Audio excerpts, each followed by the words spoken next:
அனைவருக்குமே வணக்கம். சற்று முன் கிடைத்திருக்கக்கூடிய ஒரு மிக மிக முக்கியமான செய்தி ஒன்று வெளியாகியுள்ளது. சற்று முன் கண்ணீருடன் முதல்வர் ஸ்டாலின் 2026இல் திமுக 200 தொகுதிகளும் படுதோல்வி அடையும் என கருத்து கணிப்பு இது மாதிரி பார்த்தீங்கன்னா செய்திகள் வெளியாக இருக்கு இல்லையா. இப்போ பார்த்தீங்கன்னா வருகின்ற சட்டமன்ற தேர்தல் நடக்க போகுது. 2026 நடக்க போகுது இல்லையா. அதுக்கான வேலைகள் அனைத்துமே இப்போருந்தே பார்த்தீங்கன்னா நடந்துட்டு இருக்கு.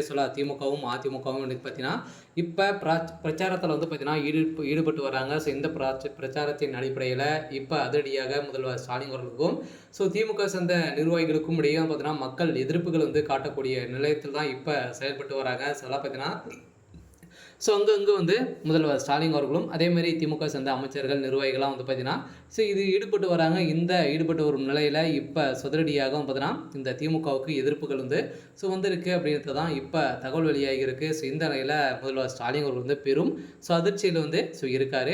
இதை பற்றி இந்த வீடியோவில் நம்ம முழுமையாக பார்க்கலாம். அதுக்கு முன்னாடி நம்ம சேனலுக்கு இப்போ தான் நீங்கள் முதல் முறையாக வந்திருக்கீங்க அப்படின்னா மறக்காமல் நம்மளுடைய சேனலை சப்ஸ்கிரைப் பண்ணி சப்போர்ட் பண்ணுங்கள். வாங்க வீடியோக்குள்ளே போகலாம். அதை பார்த்தீங்கன்னா முதல்வர் ஸ்டாலின் அவர்கள் திமுகவுடைய ஒரு ஆலமரமாக இருக்கார். இருந்தாலுமே திமுக ஆட்சிக்கு வந்ததுலேருந்தே மக்களுக்கு எந்த ஒரு வேலைகளும் பார்த்தீங்கன்னா அவர் எந்த ஒரு நலத்திட்டங்களையும் கொடுக்கல. ஒரு சில இது பார்த்தீங்கன்னா ஒரு 100 நலத்திட்டங்களை கொடுத்துருந்தாரு. இருந்தாலுமே இதில் 20% மட்டுமே தான் பார்த்தீங்கன்னா திமுகவுடைய அரசு இதை நிறைவேற்றியிருக்கு அப்படின்ற மாதிரி அப்படின்றத அனைவருக்குமே தெரியும்.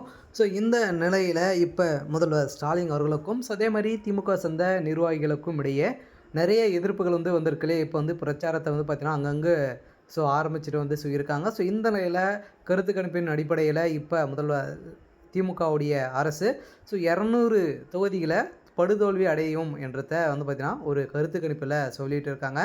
இந்த நிலை ஏற்கனவே திமுக பார்த்தீங்கன்னா ஒரு மிகப்பெரிய கூட்டணிகள் வைத்து தான் ஒரு மிகப்பெரிய வெற்றி பெற்றது. இந்த வெற்றியின் காரணமாக இருந்த விசிக பாமக இந்த கூட்டணிகள் கட்சிகள் அனைத்துமே பார்த்தீங்கன்னா இப்போ வெளியில் திமுகவுடைய கோட்டையே உடைய போகுது.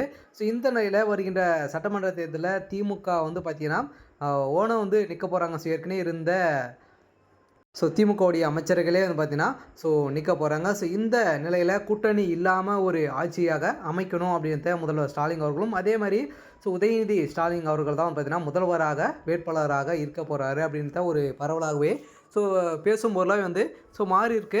இந்த நிலையிலும் இப்போ சதுரடியாக பார்த்தீங்கன்னா திமுகவுக்கு ஒரு மிகப்பெரிய ஒரு இழப்பீடாக தான் இருக்க போகுது. இருந்தாலுமே என்ன நடக்க போகுது அப்படின்றத நம்ம வெயிட் பண்ணி பார்க்கலாம். இது மாதிரி செய்திகளை தெரிஞ்சுக்கணும் அப்படின்னா மறக்காமல் நம்மளுடைய சேனலை சப்ஸ்கிரைப் பண்ணி சப்போர்ட் பண்ணுங்கள். தேங்க்யூ.